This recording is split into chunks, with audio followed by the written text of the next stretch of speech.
Hola, ¿qué tal? Buenos días a todos. Están ustedes en este Financial Talks, el primero de este año, con un resumen de lo que va a ser el primer, o de lo que fue el primer trimestre y de lo que está haciendo este mes de abril. Como siempre, en estos espacios, pues tenemos invitados muy especiales y en esta ocasión nos acompaña una vez más Marina Valentini, quien ustedes probablemente, si estuvieron en nuestro Financial Talks de cierre del año pasado, la vieron y bueno, nos dio unos puntos guía para lo que venía este año muy interesantes. La idea justamente con Marina es ver cómo vamos. Hemos tenido sorpresas o no.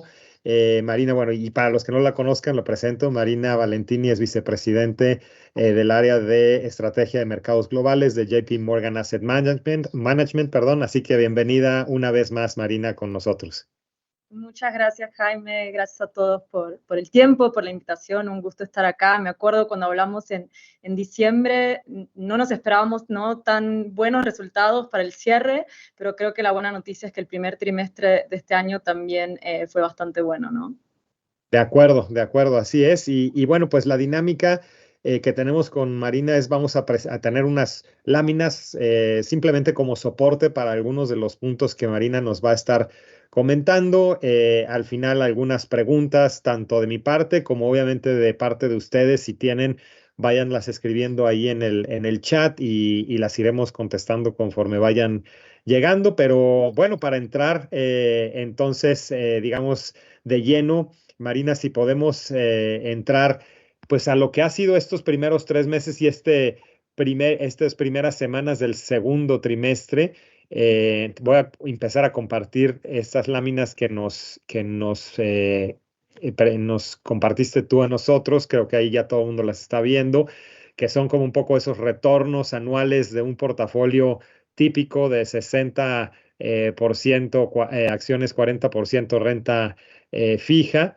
Y bueno, ¿cómo ha ido? Como bien dices, bueno, pues a final de cuentas, ahí se ve la última rayita, vamos en terreno positivo. La verdad es que la mayor parte de ese terreno positivo, si no es que todo, lo ha dado la parte de renta variable. La parte de renta fija como que ha quedado un poquito ahí, digamos, no negativa, pero sí algo rezagada, ¿no? Entonces, en ese sentido, pues cuéntanos un poquito qué es lo que hemos visto en estos primeros 3 meses del año, Marina.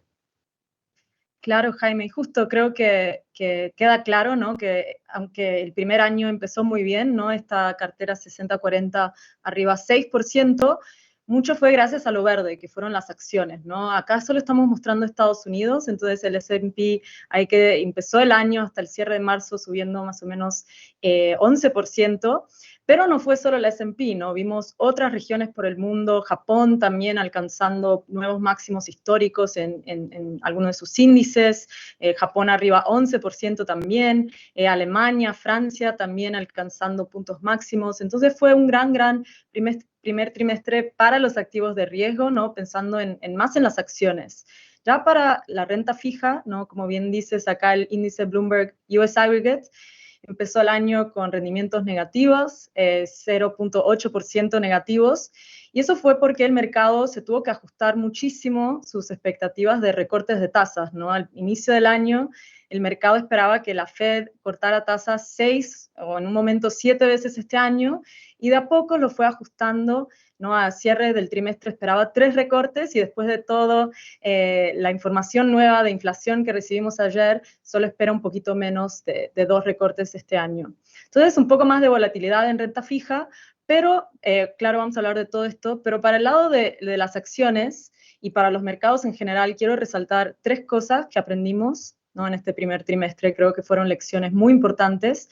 La primera es que la economía de Estados Unidos sigue estando muy resiliente, ¿no? Sí, seguimos viendo datos fuertes de consumo, de manufactura también, tal vez mejorando un poco en el margen. El mercado ahora tiene todavía más convicción en un soft landing, ¿no? La idea que el crecimiento económico puede moderarse un poco, pero seguir fuerte y que la inflación pueda seguir en su camino hacia 2%, ¿no? Eso, claro, no va a ser un camino lineal, ¿no? Lo aprendimos ayer.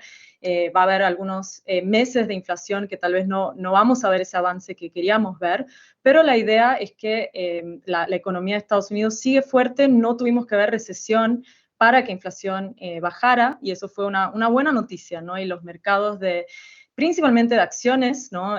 Les favoreció mucho este entorno macroeconómico. La segunda gran lección del trimestre fue que los bancos centrales sí se están preparando para recortar las tasas, ¿no? Podemos tener todo el debate hoy, van a ser 2 cortes, van a ser 3, van a empezar en junio, van a empezar en septiembre, pero la idea es que no solo la Fed acá, pero el ECB, el Banco Central de Inglaterra también, se están preparando para estos cortes de tasa y que el próximo movimiento es un corte de tasas y no un aumento, ¿no? Y eso también es algo muy, muy importante para los activos de riesgo, para las acciones, para darle ese apoyo extra, y por eso hemos visto una situación de mercado tan risk-on, ¿no? Donde las acciones le ha ido tan bien. Y la última lección, que la verdad es que a mí me gusta mucho ver que se ha ido desarrollando este trimestre así, es que hay otros temas de inversión que el mercado de acciones se está enfocando, ¿no? No es solo la Fed, no es solo inflación, también continúa dominando bastante el tema de inteligencia artificial, ¿no? De tecnología, pero también otras tendencias seculares, ¿no? Como la salud, todos los avances en salud, y estamos viendo un ampliamiento de los rendimientos hacia otros sectores del S&P 500, no solo tecnología con buenos resultados en lo que va del año. Entonces, los fundamentos de las acciones siguen sólidos, se espera un crecimiento de ganancias o de utilidades este año, y creo que eso también apoya las acciones. Pero bueno, todo puede cambiar en una semana. Sabemos que ayer fue un día un poco más complicado por las acciones, ¿no? Sorprendió el dato de inflación, pero no necesariamente descarrilla toda esta historia, ¿no? Creemos que así el panorama macro de cortes de tasas, de crecimiento sólido, sigue siendo, ¿no? la gran cuestión del momento ahora.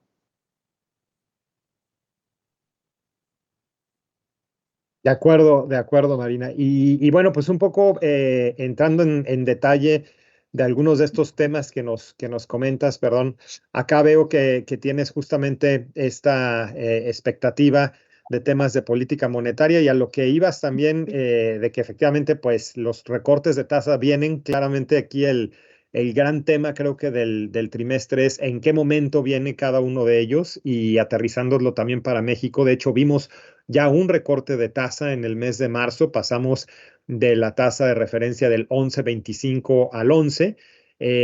Ciertamente las siguientes bajadas pues todavía tienen un poco de duda en qué momento se van a dar. Primero por lo que dices, porque hay que tener todavía más datos de que la inflación efectivamente va bajando de forma contundente, pero también que todo el mundo se ponga de acuerdo, ¿no? En el caso de Banco de México vimos que la votación para bajar tasas pues no fue unánime. Hubo por ahí uno de los miembros de la Junta de Gobierno de Banco de México que votó para mantener tasas. Entonces, esto te habla de juntas de gobierno que están pues todavía no tan claras, o al menos no tan unificados los criterios de que las disminuciones tienen que ser rápidas y que tienen que ser inmediatas, ¿no? Entonces, en ese sentido, ¿qué están viendo ustedes para las diferentes economías desarrolladas? Obviamente la Fed siendo la principal, pero no sé si en los otros bancos centrales tengamos visiones también similares. Sí, Jaime, es interesante. Creo que hace una semana la expectativa del mercado es que los bancos, estos 3 bancos principales de mercados desarrollados, Fed, Banco Central de Europa en azul claro, se ve acá del lado derecho, y Banco Central de Inglaterra en verde.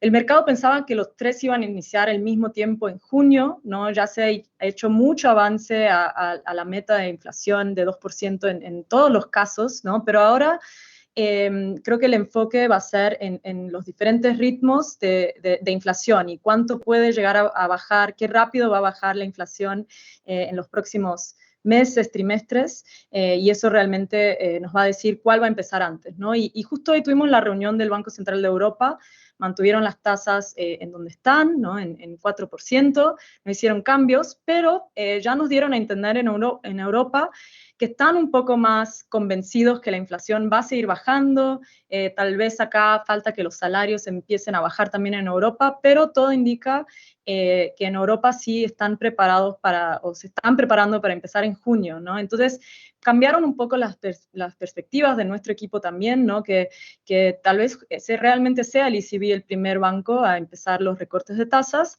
y que la Fed tenga que esperar 1 o 2 meses más para iniciar su ciclo de cortes de tasas. Ahora estamos pensando en septiembre, ¿no? Sí hace falta recibir un poco más de datos de inflación para estar seguros que siguen esa trayectoria, que los precios de alquiler están bajando, no solo de alquiler, pero seguros de autos. Entonces, hay una leve diferencia digamos, de timing, pero el tema es que se siguen esperando los cortes de tasas, estamos cerca del otro lado de esta montaña, ¿no? Que tanto hablábamos en diciembre, pero algo que quiero resaltar es que no es un ciclo de tasas, cortes de tasas normal, no se espera que bajemos a 0 como la década anterior, ni a 2, ¿no? Las economías siguen resilientes, principalmente en Estados Unidos, alta productividad, mucha migración y deuda también alta. No es necesario cortar tanto la tasa, ¿no? Es más una normalización o la Fed recalibrando sus cortes de tasa.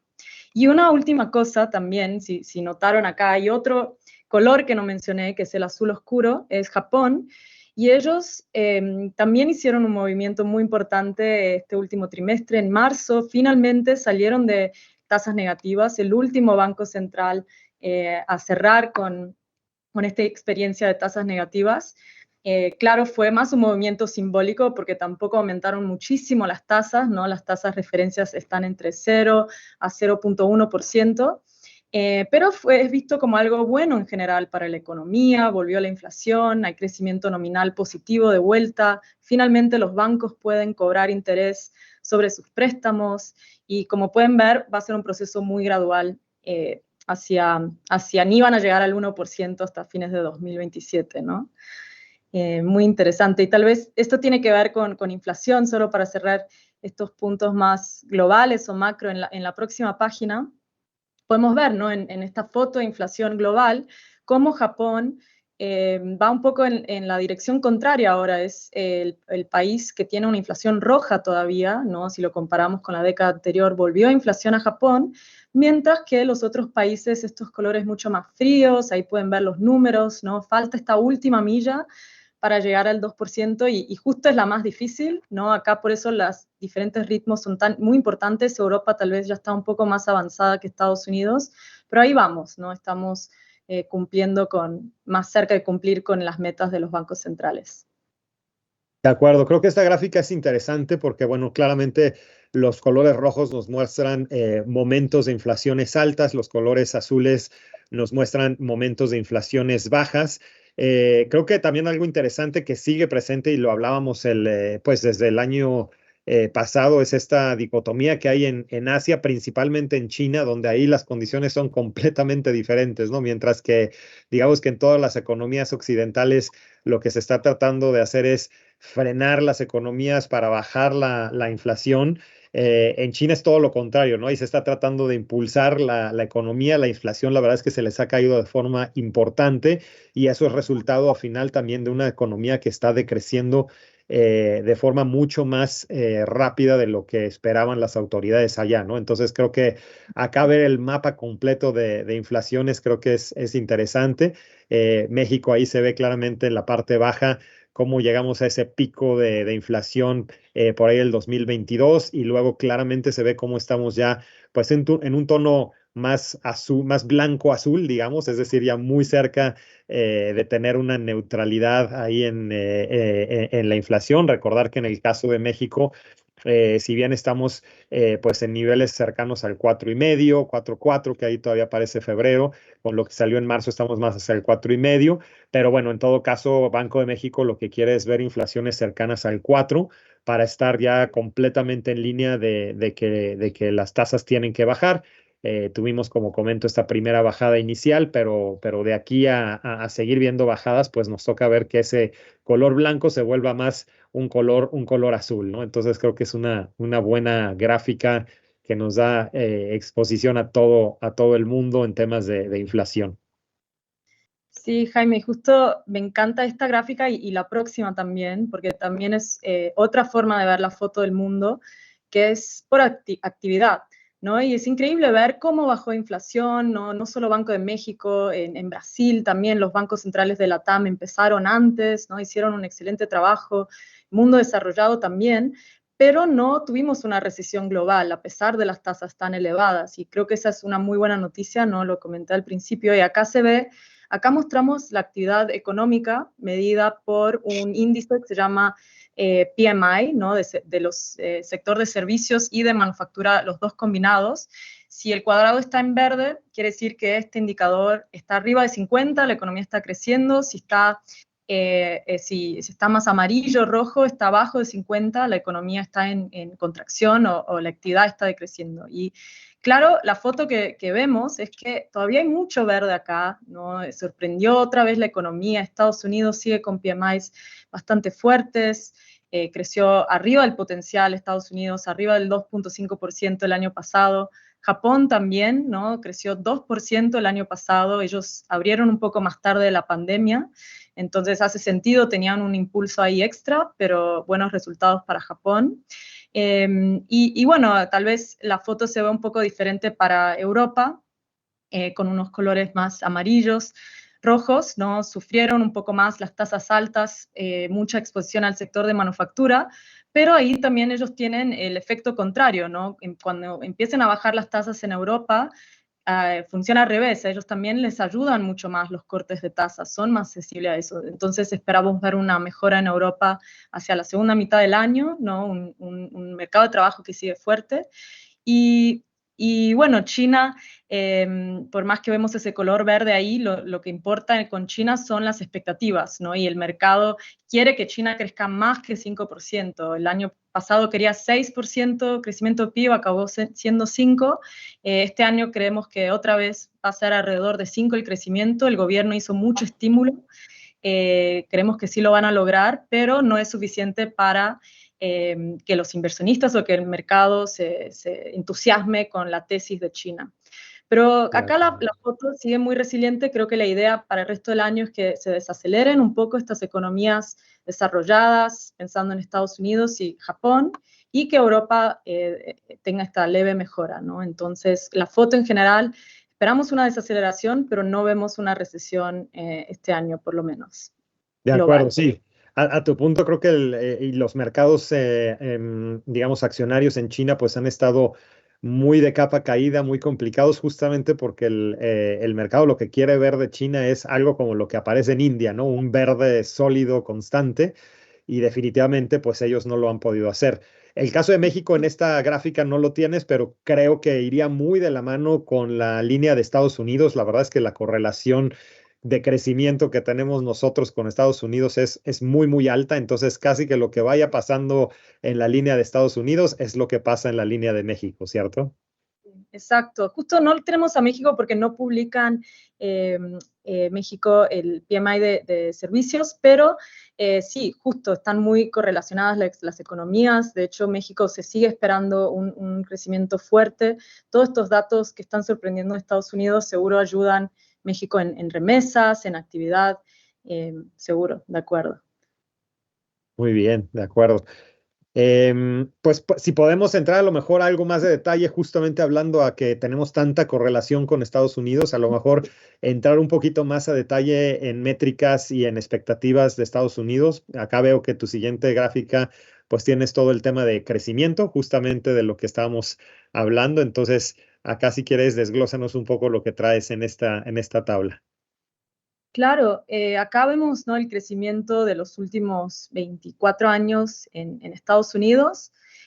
¿No? Podemos ver que la tendencia de crecimiento es más o menos 2%, ¿no? Y el año pasado fue un año muy, muy fuerte para la economía de Estados Unidos. Pueden ver los datos acá en la tabla, ¿no? Los últimos dos trimestres en particular, muy, muy fuertes, 4.9%, crecimiento anualizado por trimestre contra trimestre en Q3, 3.2% en el cuarto trimestre. Entonces, números muy sólidos y esperamos que sigan siendo sólidos ahora en este primer trimestre. De hecho, el Atlanta Fed, que hace las proyecciones del PIB, las saca cada semana, ahora trae un estimado para el primer trimestre de 2.4%, ¿no? Seguimos viendo números de consumo fuertes y el consumo, como puede ver del lado derecho, representa 70% de la economía de Estados Unidos. Entonces, realmente ha sido el gran motor y creo que va a seguir siendo el gran motor de crecimiento este año.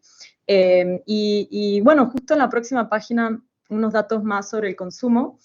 Sí fue el gran motor, pero no creemos que podemos extrapolar este crecimiento fuerte del consumo por siempre, ¿no? Llega un momento en donde el consumidor deja de gastar tanto, no ahorra un poco más, y nosotros creemos que esa va a ser la historia de este año, ¿no? Si vemos acá del lado izquierdo, los consumidores recibieron muchos ahorros durante la pandemia, llegaron a tener 2 billones de dólares o trillion en inglés de dólares en ahorros excedentes, ¿no? Mucha inyección fiscal, pero lo fueron gastando y ahora les quedan estos 0.8 trillion. Entonces, les queda un colchón todavía, tienen dinero para gastar, pero no tanto, claro, como el año pasado, y creemos que está mucho más enfocado en las clases de ingreso medio o más altos que invierten en la bolsa, en el sector inmobiliario, no necesariamente gastan en servicios, turismo y todo eso, lo bueno del año pasado. Entonces,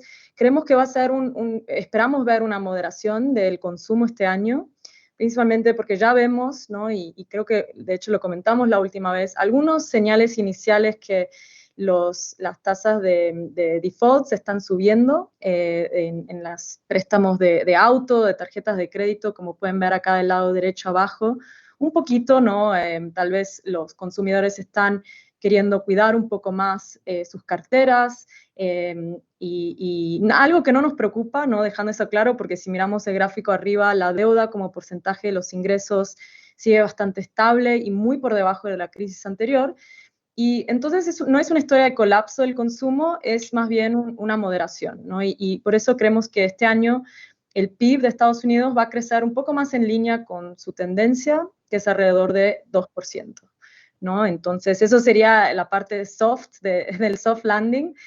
Hablamos tanto, ¿no? De qué es hard landing, soft landing, y ahí sí es donde vemos una desaceleración económica y no una recesión fuerte De este año. acuerdo, de acuerdo. Uh-huh. Y en ese sentido, hablando de esta famosa correlación, pues México un poco lo mismo, un crecimiento ahí esperado cercano al 2,5%, muy llevado de la mano por un consumo interno que también sigue resiliente. Sí ha bajado algo, es cierto, en algunas de las métricas de confianza y en algunas de las métricas de lo que la gente está gastando versus lo que está ahorrando, algo de reducción, pero como tú dices, muy en el mismo sentido de Estados Unidos, como muy, muy gradual, ¿no? Lo cual creo que en general, pues es una buena noticia, por un lado, porque pues siempre es bueno ver tendencias que son graduales y no abruptas, y por otro lado, sí, necesitamos que los crecimientos, tanto en Estados Unidos como en México, bajen un poco, porque eso va a acompañar a que la inflación llegue a los niveles que los bancos centrales las quieren ver, ¿no? Entonces pareciera ser que la historia pues va un poco en línea con lo que los mercados quieren ver. Claro, sí, de acuerdo, de acuerdo. Y otra parte súper importante de la historia es el mercado de trabajo, ¿no? Y eso también ha ayudado mucho a mantener el consumidor fuerte, ¿no? El crecimiento de salario ha estado positivo. Es increíble ver, ¿no? Si miramos acá del lado izquierdo, donde mostramos las contrataciones en Estados Unidos por mes, que seguimos viendo un nivel de contrataciones bastante altos, ¿no? En el promedio de 3 meses acá, en febrero era 265.000 contrataciones por mes, ¿no? Ahora es hasta un poco más alto porque en marzo tuvimos una sorpresa de datos de empleo muy fuertes, en marzo también. Entonces, el mercado de trabajo sigue muy sólido y investigando, ¿no? El motivo, y muchos economistas han empezado a hablar mucho más del tema, vemos que uno de los motivos es la migración, ¿no? Y es algo muy interesante, Jaime, que también tiene mucho que ver con México. Me encantaría escuchar tus comentarios ahí, pero si vemos del lado derecho arriba, el crecimiento de la fuerza laboral en Estados Unidos los últimos 3 años, más de la mitad, o les diría que un 60%, vino de personas que nacieron fuera de Estados Unidos o particularmente de migrantes, ¿no? Y estamos viendo un año récord de migraciones el año pasado. Normalmente se aprueban 700.000 vistos en Estados Unidos, el promedio histórico. En 2022 se aprobaron 1 millón de visas, perdón, y en 2023 se aprobaron 2 millones de visas, o sea, el doble que en 2022. Realmente un cambio muy importante y eso es lo que va a seguir generando, ¿no? Una oferta de trabajo fuerte, ¿no? Y manteniendo el mercado de trabajo sólido acá. Y también va a ser un tema súper importante en las elecciones, ¿no? A ver cómo lo manejan los candidatos de Estados Unidos, pero algo súper interesante, ¿no?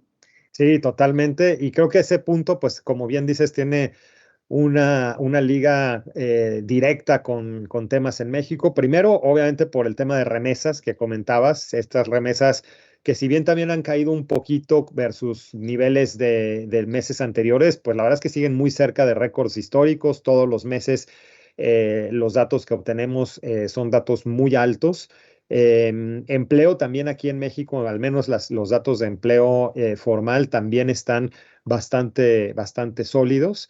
Y bueno, a final de cuentas, creo que sí, este es uno de los temas principales que estarán en debate y en la mesa en las elecciones de Estados Unidos, que bueno, todavía tenemos algunos meses para ver cómo se van dando este tipo de discusiones, pero definitivamente este tema de migración, pues es uno de los grandes temas y probablemente de los grandes factores que puedan marcar la diferencia entre uno y otro candidato en noviembre en las elecciones. Seguro, seguro. Y también tal vez pensando en el mercado de trabajo de Estados Unidos, que por lo general, ¿no? Es increíble ver que la tasa de desempleo se mantiene abajo de 4% por los últimos 28 meses, más de 2 años, y creo que esta historia de la migración es una parte, ¿no? De esto. Y si vamos a la próxima página, otro dato muy importante del mercado de trabajo de Estados Unidos es pensar en el crecimiento salarial, ¿no? Claro, tal vez una pregunta que me hacen es, ¿esta migración tan alta presionó los salarios entonces? Y la verdad es que no lo hemos visto.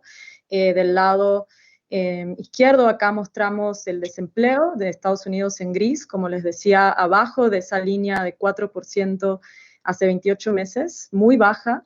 Y la línea morada, que es el crecimiento salarial, normalmente en un mercado de trabajo así tan fuerte, esta línea estaría subiendo todavía, ¿no? Pero al contrario, viene bajando. Vemos un crecimiento salarial con tendencia a la baja, ¿no? El último dato de marzo cayó de 4.5, el crecimiento salarial a 4.1.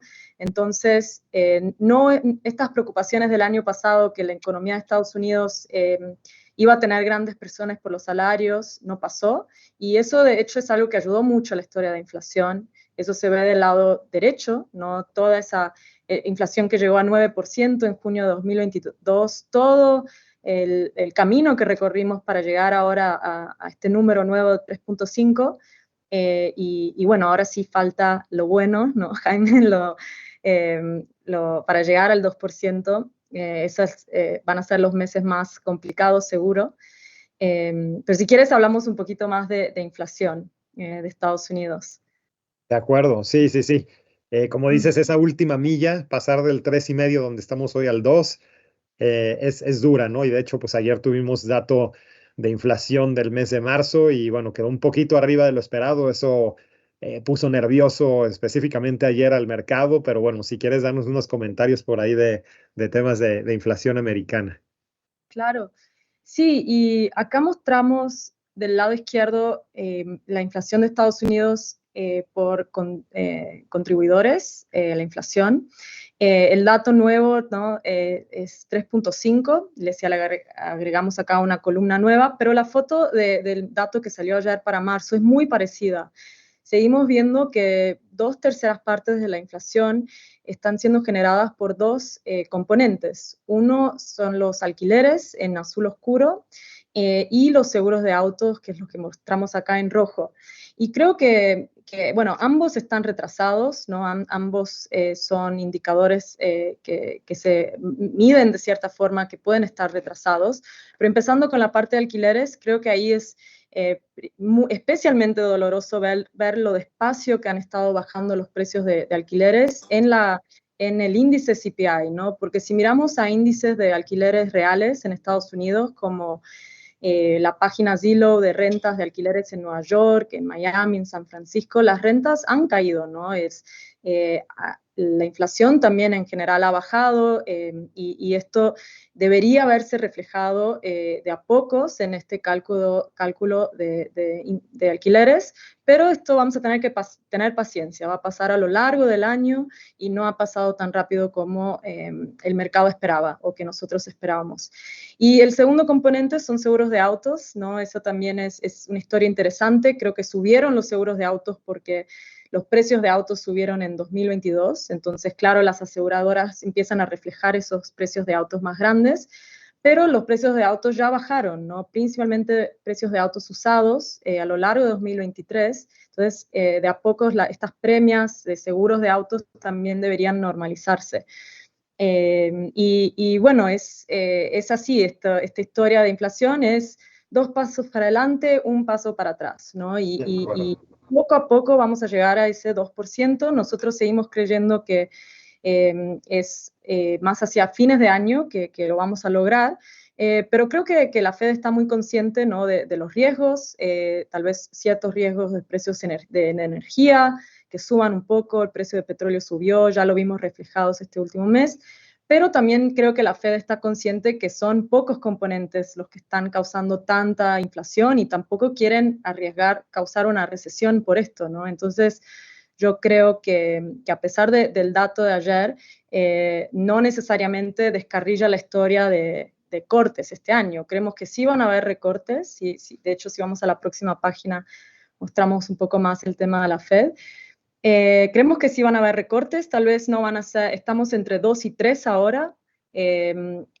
Acá mostramos la trayectoria de tasas de la Fed, la tasa de referencia en Estados Unidos. La línea azul es lo que dice la Fed o las expectativas de la Fed de tasas a través de su dot plot, ¿no? Cada miembro de la Fed vota dónde cree que debería estar la tasa y se crea un punto promedio.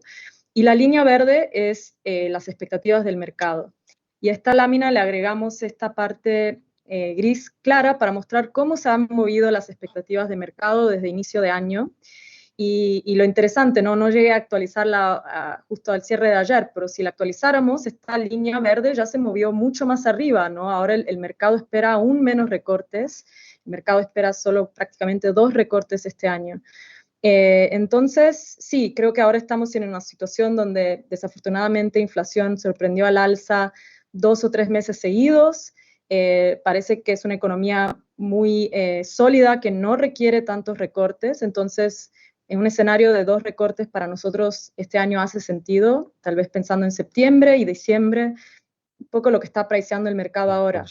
Pero habiendo dicho eso, tenemos todavía 2 datos de inflación antes de la decisión de junio. Si llega a haber una caída más rápida de inflación de lo que se esperaba, ahí creo que el mercado rápidamente va a volver a preciar 3 recortes, ¿no? Y nosotros también. Creo que la realidad es que dependemos de los datos ahora.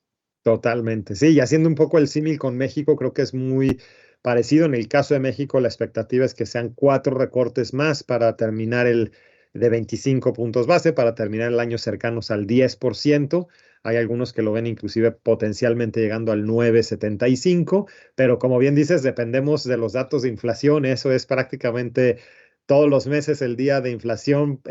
Todos los ojos están súper atentos porque prácticamente ese es el indicador que nos va a mover hacia dónde van las tasas los siguientes meses. Exacto, por lo menos nos divertimos. De acuerdo. Y sí, justo esta página la incluí acá porque es una página que me gustó mucho. Estamos hablando, ¿no? de la oportunidad de cuando hay cortes de tasas, ¿no?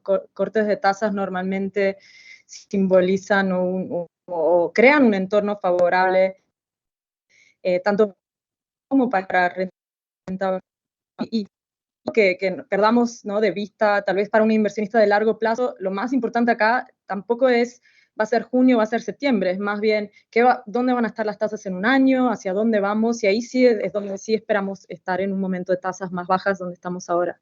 Y en esos momentos creo que es importante empezar a pensar construcción de cartera, ir de a pocos extendiendo duración.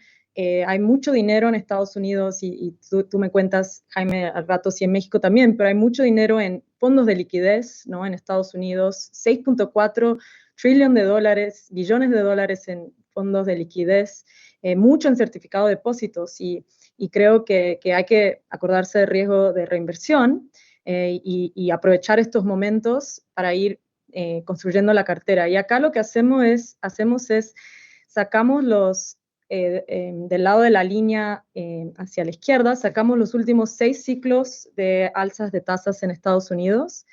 El diamante gris es donde llegó a alcanzar el certificado de depósito. Entonces, por ejemplo, en 84 llegó a 12% el certificado de depósito y eso es como la tasa de corto plazo de referencia. Después mostramos los retornos de distintas clases de activos 12 meses después. Y podemos ver que en todos los casos, la renta fija, ¿no?, el Bloomberg US Aggregate, en 12 meses después tuvo rendimientos mejores que el efectivo, ¿no?, que el certificado de depósito en gris. Y el S&P en 5 de los 6 casos, ¿no?, con excepción de la burbuja.com el año 2000. Y una cartera 60-40 diversificada también le superó al efectivo. Entonces, creemos que es un entorno bueno para los activos de riesgo. Claro, creo que tenemos que hablar qué nos gusta, qué no, porque las valuaciones están caras, hay una alta concentración del índice, pero es interesante ver qué pasó en este último ciclo, ¿no? Si miramos ahí en las últimas columnas del lado derecho, llegamos al punto máximo del certificado de depósito en septiembre, ¿no? El último hike fue en julio, pero la tasa se fue ajustando un poco, llegó a 5.35, y estos meses después de septiembre ya vemos que alguien que dejó el dinero invertido en certificado de depósitos le perdió al Bloomberg US Aggregate y al S&P 500, ¿no? Que hay un poquito más, todavía ya está un poco en el precio, ¿no? Expectativas de corte, pero creemos que esta es una historia más de los próximos 12 meses todavía que siga conforme se vayan entendiendo exactamente cuándo la Fed va a cortar. Sí, creo que esta gráfica es muy buena por este pues, mensaje que hemos tenido pues, durante varios meses. Obviamente en los momentos en los que las tasas van subiendo, pues mucha gente va, digamos, como que estacionando su dinero en fondos de corto plazo, en CETES, tratando de aprovechar pues que estas tasas probablemente dentro de 2 meses van a subir más y dentro de 3 meses van a subir más, pero llega un punto de inflexión justamente cuando las tasas van a empezar a bajar, que ahí entonces el resto de otro tipo de activos de más largo plazo o de más riesgo es cuando realmente exponencian su valor, ¿no? Y entonces ahí el poderte migrar de esa parte de corto plazo a estos otros activos en ese punto de inflexión, cuando las tasas van a empezar a bajar, aquí creo que nos ejemplifica pues el valor que tiene, ¿no? En estar en otro tipo de inversiones y ya no estacionados en esa parte de corto plazo, que claramente hace mucho sentido cuando las tasas van subiendo, pero cuando se llega a ese momento de que las tasas van bajando, son los otros activos de más plazo, de más riesgo, los que realmente exponencian su valor. Y aquí creo que con ejemplos históricos de momentos de esa inflexión, de cuando las tasas empezaron a bajar después de periodos de subida, pues es clarísimo, ¿no? Y lo que estamos esperando, pues ya lo vemos, de hecho, que está ocurriendo como tú lo pones acá, pero seguramente tiene más potencial. Y esto es en el caso de Estados Unidos, pero en el caso de México es prácticamente lo mismo, haciendo el símil con tasas mexicanas y con activos de más plazo, es exactamente el mismo ejemplo, ¿no? Entonces, pues creo que es bastante didáctico, digamos, este slide. Gracias por traerlo. Sí, muy Bueno, y bueno. si quieres podemos pasar, porque ya estamos un poco sobre el tiempo, a lo mejor hablar un poco de renta fija y a lo mejor me gustaría pasar a lo mejor esta gráfica Sí. donde tenemos la curva de tesoros y creo que aquí también haciendo el símil un poco lo mismo, tenemos una curva invertida, entonces si quieres llevarnos un poco por lo que Sí. significa tener una curva invertida, es decir, que todavía los plazos cortitos pagan más que los plazos largos, ahí encantado de ver tus ideas. Sí, históricamente una curva invertida señalaba una recesión, ¿no? Pero la curva ya lleva invertida prácticamente más de 2 años o poco más, menos de 2 años en este momento, entonces, y no pasó la recesión, ¿no? Y creemos que la curva se invirtió porque la Fed subió tasas muy, muy rápido esta vez, ¿no? Para controlar esta inflación que estaba subiendo muy rápido, entonces tal vez no le dio suficiente tiempo a la parte más larga que también se ajustara ahí. Entonces, ahora cuando empecemos a ver los cortes de tasa de la Fed, creemos que el impacto va a ser mucho más en la parte del medio hacia el corto de la curva, ¿no? Ahí es donde se mueve más, es más sensible a movimientos de la Fed, la parte más corta. Y la parte más larga, ahí esperamos que tal vez sí caigan un poco con los cortes de la Fed, pero no esperamos una caída muy fuerte porque todavía hay unos temas ahí de largo plazo que pueden tener un impacto en la parte más larga de la curva, ¿no? Recordando todos los temas que hablamos el año pasado, que seguramente tocaron acá, ¿no? Una mayor deuda de Estados Unidos que requiere una mayor emisión de bonos del Tesoro, que mantiene la parte larga, digamos, un poco más alta o nos da un piso a qué tanto puede bajar, por ejemplo, el bono de 10 años, ¿no? Entonces, ¿qué parte de la curva nos gusta? Creo que ahora la parte de 5 años o intermedia es nuestra preferida porque es como el punto donde del lado largo evitas ese riesgo de duración, no sabemos bien si la inflación va a sorprender, eso le pega más a la parte larga, y también evitamos el riesgo por temas fiscales, pero en la parte corta también ahí queremos evitar riesgo de reinversión, sabemos que en 6 meses o en un año no vamos a conseguir la misma tasa, realmente queremos capturar esta tasa niveles donde está muy atractiva, ¿no? Entonces ese sería ahí un resumen, no sé cómo lo ven Sí, ustedes. no, igual, y de hecho en México pues tenemos exactamente el mismo fenómeno de una perdón, una curva invertida que tarde o temprano tiene que regresar a una normalidad, es decir, tener una curva con pendiente positiva a lo largo de los diferentes plazos, donde lo de más largo plazo pague más que lo de corto plazo. Y definitivamente en ese camino que lo que tenemos que ver es que las tasas de corto plazo se bajen para terminar con una curva normal. Claro. Justamente esa parte de 3, de 5 años, pues es la que más se va a beneficiar. Probablemente la de más largo plazo se quede un poquito más anclada donde está hoy, pero sí todo lo demás bajando, pues justamente da unos retornos muy interesantes para estos bonos de 3, de 5 años que tendrían que bajar de forma también importante para recuperar una curva normal, ¿no? Entonces creo que eso es como una conclusión similar tanto en tasas americanas como en tasas mexicanas. A lo mejor podemos pasar un poco para ver temas de renta variable. Entonces creo que pues ahí como comentaste, realmente esto fue lo más interesante en el trimestre. Caso de México no necesariamente traíamos un rango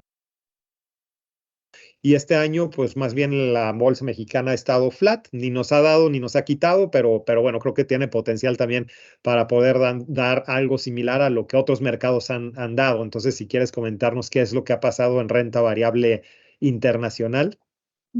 Claro, sí, acá en el medio de la página 2023 pueden ver distintas regiones, excelentes resultados, doble dígitos, y en 2024 seguimos viendo buenos resultados, tal vez un poco más mixto ahora, ¿no? América Latina no tuvo un buen inicio ahora de año, pero realmente se destaca Japón, Estados Unidos, Europa también. Europa es interesante porque por más que la foto macro no esté un poco decepcionante o tal vez estagnada, la parte micro de Europa va muy bien. Las empresas no están con mejor calidad ahora, mayores dividendos en Europa, mayores márgenes más altos. Entonces, Europa también ha sido un mercado de destaque este trimestre. Pero, ¿qué nos gusta, qué no? La próxima página creo que queda un poco más claro. Usamos mucho las valuaciones nosotros como Estrella del Norte, y acá lo mostramos del lado derecho, ¿no? La relación precio-utilidades, ¿no? Nos da una indicación del precio, qué está en el precio, comparado con su promedio histórico, ¿no? Distintas regiones acá. La línea verde es el promedio de 25 años y el diamante azul claro es donde estamos ahora, ¿no? Al cierre de marzo. Claramente Estados Unidos está bastante caro, entonces por más que estamos entusiasmados con las perspectivas de cortes de tasas y lo bueno que esto es para las acciones americanas, acá tenemos que ser cuidadosos y ser muy selectivos porque las valuaciones están caras, ¿no? Entonces, en un momento más les comento exactamente qué nos gusta en Estados Unidos, pero aprovechando esta página, creo que es importante acá entender que Japón tiene un descuento muy interesante comparado con Estados Unidos y con su promedio histórico, ¿no? Entonces Japón es de nuestras sobreponderaciones de nuestras carteras en el momento. Sigue siendo, ¿no? Porque las llevamos desde abril del año pasado con esta perspectiva favorable para Japón, pero la verdad es que son cambios estructurales muy positivos ahí, ¿no? El regreso de inflación, el regreso de tasas positivas, reformas de gobernanza corporativa, ¿no? Las empresas devolviendo más valor a los accionistas. Entonces Japón creemos que todavía tiene un poco más de patas este rally o estos rendimientos positivos y las valuaciones nos gustan. Y bueno, tal vez pensando un poco más en Estados Unidos, la próxima página. Claro, es importante entender que las valuaciones están altas porque tuvimos un rendimiento increíble, no solo de las top 10 empresas más grandes del S&P, como de las empresas de tecnología, ¿no? Pero cada vez más dejamos de hablar de las top 10 para enfocarnos en las magníficas 7, porque realmente son 7 las empresas del índice S&P que están teniendo estos rendimientos muy buenos, ¿no? Y ahí lo podemos ver del lado izquierdo, esa línea verde. Pero creo que la buena noticia este año es que las otras acciones, ¿no? Las otras 493 acciones en azul claro empezaron a tener rendimientos positivos también hacia fines del año pasado. Entonces, este ampliamiento de rendimiento hacia otros sectores nos gusta y ahí es donde queremos buscar las oportunidades. Creemos que hay muchas más empresas con valuaciones descontadas, además de las Magnificent 7. Y si miramos en términos de utilidades, del lado derecho arriba, justo ahí, este año, como están tan caras las valuaciones, las empresas tienen que entregar en earnings, ¿no? En utilidades. Y la buena noticia es que si miramos las columnas azul claras, las analistas esperan que las 493 empresas, excluyendo las Magnificent 7, que el año pasado tuvieron una contracción de utilidades de menos 4%, los analistas esperan que tenga un crecimiento de utilidades del 8%. Entonces, es en esa mejora donde vemos bastante oportunidad y estamos, les diría que optimistas con las acciones de Estados Unidos este año. Claro, volatilidad en el corto plazo hay que esperarse conforme el mercado se va ajustando a expectativas de tasa de la Fed, pero acá se trata de hacer, ¿no? el stock picking donde se puede o elegir el factor que te gusta, ¿no? Y en ese sentido nos sigue gustando mucho el factor quality. Tal vez se ve un poco más en la próxima página. Las expectativas de utilidades del lado izquierdo son buenas para este año, ¿no? 11%. Tal vez podrían ser un poco menos, ¿no? Hay que acordarnos que es una economía que está desacelerándose y por eso en este ambiente tal vez un consumo más moderado, tasas que van a seguir altas, ¿no? Se van a cortar las tasas, pero van a seguir relativamente altas. Queremos invertir en empresas de calidad que tengan márgenes altos, return on equities altos, también flujo de caja bueno, alto, y eso, el factor calidad, ya lo habíamos comentado el año pasado, pero tuvo buen rendimiento sobre el S&P y sigue siendo de nuestros factores preferidos. De acuerdo, y ahí nada más como para redondear, los que no estuvieron con nosotros la sesión anterior, esas magníficas 7, pues son estas empresas de muy alta capitalización que todas tienen en común este tema de tecnología y que estas expectativas de inteligencia artificial son las que las han llevado pues a estos retornos tan espectaculares, pero como dice Marina, creo que todas las demás que no están a lo mejor con ese foco de inteligencia artificial, lo cierto es que pareciera ser que poco a poco van persiguiendo esos retornos positivos. Marina, para ya ir cerrando y también haciendo algo de respuesta a preguntas, Hablemos un poco de tipo de cambio, porque creo que ese también fue otro de los factores sorpresa de este trimestre, específicamente el peso mexicano, que venía teniendo un piso de soporte en los 17 pesos por dólar y que de un momento a otro, hace unas 3, 4 semanas, ese piso se rompió y hoy estamos ya abajo de 17. No sé si tengas ahí algunos comentarios de cómo se ha comportado el dólar en general en este trimestre. Increíble, creo que el peso mexicano es de las pocas monedas emergentes que se apreció contra el dólar este año, porque en general el dólar se viene apreciando bastante, sí, justo en la página 49, Ah, de te ahí lo tenemos tengo, un sí. poco más de información. Del lado derecho mostramos los resultados, de los rendimientos de distintas monedas en lo que va del año, ¿no? En la barra gris, y podemos ver que el dólar prácticamente se apreció casi 4%. ¿Y por qué?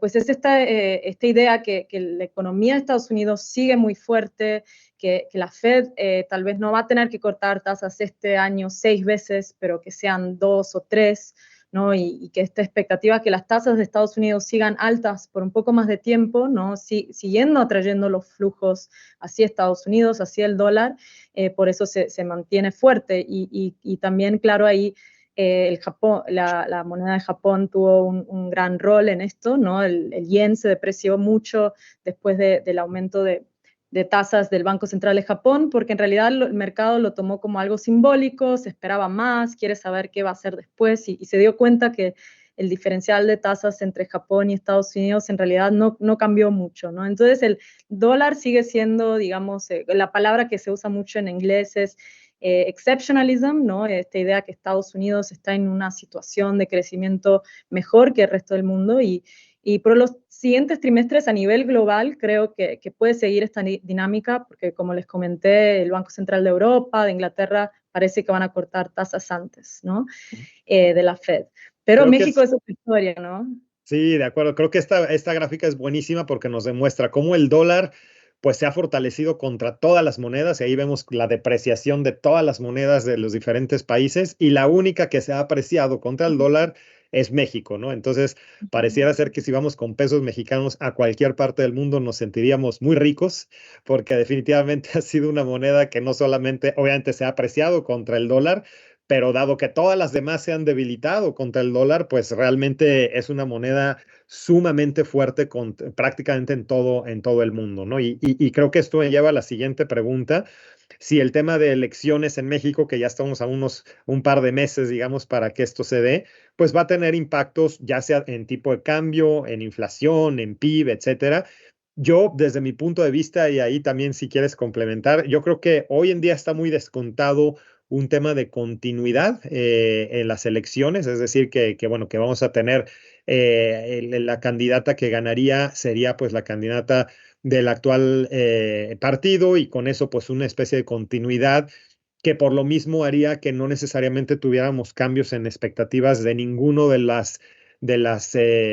de los indicadores macro ni de indicadores de mercado como tipo de cambio. Entonces, ese es un poco lo que el mercado hoy tiene. Claro, nos falta ver que los resultados pues sean exactamente o parecidos a lo que es hoy la expectativa, pero desde nuestro punto de vista hoy la elección pareciera ser que no tendría una implicación en pronósticos o en efectos o en temas de mercado, a menos en mi punto de vista creo que el único motivo por el cual podría haber algo de preocupaciones si la elección al final terminada muy cerrada y que hubiera ahí pues una especie de pelea de quién es realmente quien ganó, pero bueno, ese escenario pareciera ser que tiene baja probabilidad. Sí, también otra cosa interesante para el peso este año son las elecciones de Estados Unidos, ¿no, Jaime? Y que tal vez, Correcto. como por este escenario que comentabas, que se espera ya un cierto escenario para las elecciones de México, creo que después rápidamente se va a cambiar el enfoque del mercado hacia Estados Unidos. Y Total. creo que ahí el comentario que diría es que, mira, en los dos casos, el candidato Trump o el candidato Biden, ya tuvimos la primera versión de sus gobiernos, ¿no? Sería una segunda versión, claro, se puede generar muchos ruidos en temas complicados como migración, el tema de nearshoring, de comercio entre los dos países, va a depender mucho de las posturas de cada candidato, pero lo que hemos visto es que después de la volatilidad en eventos de Estados Unidos, de elecciones de Estados Unidos, el peso mexicano tiende a regresar a niveles donde estaba antes, ¿no? Y Bueno. creo que la buena noticia es que ya pasamos por la primera versión de estos gobiernos en De Estados acuerdo, Unidos. eso definitivamente, eso creo que aminora un poco ese riesgo de volatilidad. Tengo una última pregunta, pues como para ir cerrando, que es, en general, ¿qué combinación de renta fija y renta variable es recomendable para un portafolio? Yo creo que pues un poco va en esta línea de, primero, obviamente el perfil de cada uno de nosotros, las necesidades, los objetivos que cada uno tenga. Ese es como el primer motor de decisión de en qué combinación hay que poner renta fija y renta variable. Pero dicho lo anterior, creo que dentro de todos los diferentes combinaciones para los diferentes perfiles, sí lo que estamos haciendo, y de hecho en nuestros portafolios premium, que son los portafolios que nosotros gestionamos justamente la mezcla de renta fija y renta variable, pues poco a poco hemos tratado de posicionarnos con un poco más de plazo, con un poco más de duración, en anticipación a este tema que comentábamos, ¿no? Viene ya ese punto de inflexión, la disminución de tasas típicamente hace que activos diferentes a lo que es el corto plazo exponencien su valor. Entonces creo que sí, dependiendo de cada uno y su perfil, pero sí tratar de, dentro de lo que es el perfil de cada persona, pues tratar de estar un poquito más en temas de más largo plazo, en lo que es renta fija, y lo que es renta variable, también tratar de estar presentes, claro, sabiendo que va a tener volatilidad, pero creo que son activos que pueden seguir dando retornos positivos, tal como ocurrió con la renta variable en este trimestre, y probablemente la renta fija pues empezará a generar ese valor de nuevo una vez más, dependiendo de inflación, ¿no? Creo que ese es como nuestro gran tema que tenemos que seguir bien pendientes adelante. No sé si tú lo ves igual, Marina. Sí, de acuerdo, exactamente, Jaime. De acuerdo. Pues bueno, ya estamos llegando a la hora. Creo que con esto terminamos. Marina, no tengo más que agradecerte por este repaso de lo que ha sido el trimestre, y bueno, pues esperemos ver cómo nos va en este segundo trimestre. Empiezan también reportes trimestrales de las empresas, tanto en México como en Estados Unidos. Eso es importante para el actuar de los mercados accionarios. Y bueno, la renta fija, como lo hemos comentado, estará completamente pendiente de datos de inflación. Entonces, bueno, pues nos toca navegar estos temas, pero en general creo que pues el año va por buen camino, como lo habíamos esperado o lo habíamos anticipado en diciembre. Sí, de acuerdo. Muchas gracias, Jaime, por las preguntas. Siempre me encanta participar de esto y bueno, suerte con los mercados este trimestre. De acuerdo. Esperemos vernos por acá en unos 3 meses más. Dale, gracias. Muchas Muchas gracias. gracias. Muchas gracias a todos y que tengan un buen resto de día. Hasta la próxima.